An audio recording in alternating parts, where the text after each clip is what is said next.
Salut à tous, rebond en cours sur le marché des crypto-monnaies, lead par ETH qui a bien l'air déterminé à rebondir. Avant de voir ça en détail, je voudrais revenir sur la baisse de vendredi. C'est une baisse qui est liée au marché traditionnel, il y a eu un coup de stress juste avant la clôture. Une montée de 25% du VIX, le gold qui est monté en ligne droite et qui a pris 2%, le Nasdaq et le SP500 qui ont pris Byzance, et le Dixie qui s'est pris une petite tarte. C'était vraiment un stress global de marché et du coup nos crypto-monnaies qui sont des actifs à risque ont du coup été vendus par les institutionnels. Ceci étant dit, hier on a quand même eu une petite relance. Je vais pas vous mentir que j'étais pas vraiment en confiance quand je me suis levé et que j'ai vu qu'il y a eu une manipulation de Wyckoff au-dessus de la tiers. Pas une manipulation d'envergure suffisante pour aller chercher des plus bas, mais cette manipulation comme ça aurait été au moins un retour par ici. Mais le fait que ce soit passé un dimanche, du coup il n'y a pas beaucoup de personnes qui vont se mettre en position et que quand même dans cette montée en escalier on est revenu faire des petites mèches ici afin de refermer des ordres. Pour moi, c'est plus une personne qui a voulu lisser son prix d'achat, parce que quand on est gros sur le marché, on ne peut pas juste appuyer sur un bouton achat, on va beaucoup trop faire décaler le carnet d'ordre. Quand on est dans ce cas de figure, ce qu'on va faire, c'est qu'on va utiliser un bot, donc il va acheter périodiquement, un peu ici, un peu ici, un peu ici, un peu là, par là, par là, par là, pour essayer d'avoir en fait un point à peu près d'entrée qui se situe à la médiane. Donc pour moi, c'est plus ça qui s'est passé plutôt qu'une manipulation pour venir après aller chercher tous ceux qui se sont mis à levier en achat. Si on dézoome, du coup, je vous avais parlé du setup parfait qui était mis en place avec la manipulation de Wyckoff pour qu'on aille chercher des plus bas. Donc moi, je m'attendais à que ça soit une fake distribution et qu'on commence à partir, que ça fasse un short squeeze et qu'on aille vers de nouveaux sommets. À cause du stress de vendredi, je pense qu'ils n'ont pas pu faire ce qu'ils voulaient et le prix a juste décalé sur la tiers. On est venu réaccumuler dans cette petite position. Et on repart dans cette grosse zone juste ici. Mon scénario weekly que je vous ai partagé pendant cette montée reste inchangé.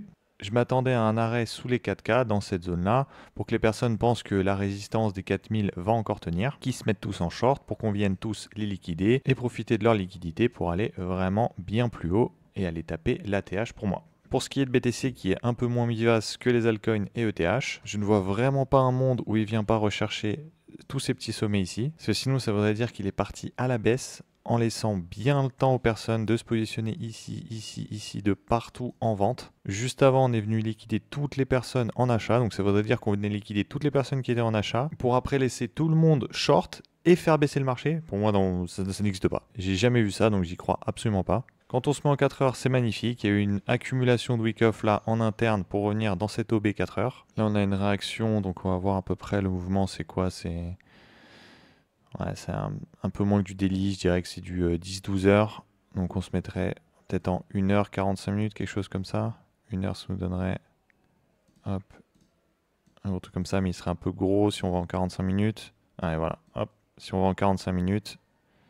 Tac, on voit que là, c'est vraiment le dernier achat avant cette grosse vente. Donc c'est normal qu'on vienne réagir juste au-dessus. Avoir potentiellement, on pourrait rechercher de la liquidité ici pour aller chercher un peu de force et après aller vers le haut. Après, pour le coup, BTC semble un peu plus poussif. Mais vraiment, comme je vous ai dit, il y a toute cette zone à aller chercher. Pour moi, il n'y a aucun monde où BTC va en bas sans faire ce mouvement. Forcément, est-ce qu'on voit la BDCD baisse, ce qui est une très bonne chose dans la valorisation de nos altcoins et de TH. Là, je suis sur Other. Si vous avez des altcoins de qualité, ça a fait à peu près la même chose, c'est-à-dire une réaction au-dessus de la tiers.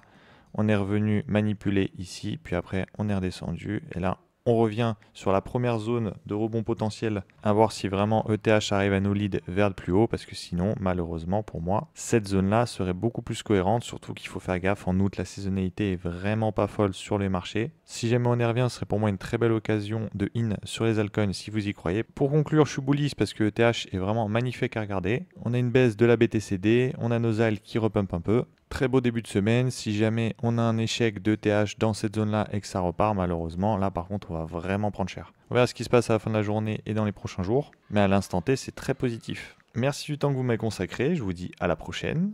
Tchuss!